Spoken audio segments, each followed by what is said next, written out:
friends, here's a dot to dot, and the way you do that is you need your pencil, and you start at number 1, 2, 3, 4, 5, 6, 7, 8, 9, 10, then come up to 11, down to 12, 13, 14, 15, 16, 17, 18, 19, 20, and 21. 21 and 1 share the dot, and that's okay. When you're done, figure out what that picture is going to be.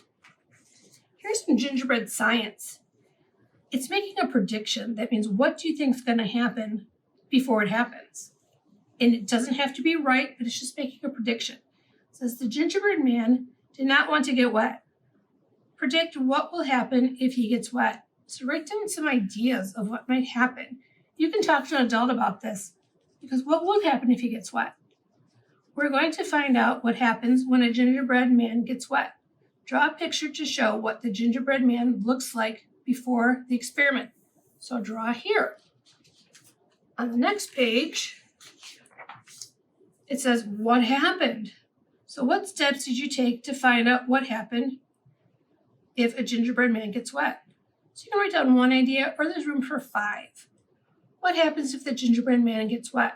Draw a picture. Then draw a picture to show what the gingerbread looks like after the experiment. So after you put your gingerbread in the water, what happened?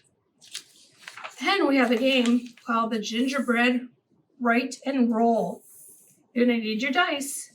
There's 2, 3, 4, 5, 6, 7, 8, 9, 10, 11, 12. Since you have all those numbers, you're going to need 2 dice. So you're going to roll. There's a 5 and a 2. So you have to add those together.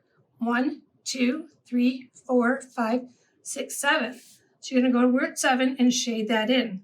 And then when you get to the top, you'll see which number was done the most, which one was done the least, and which one was done the same.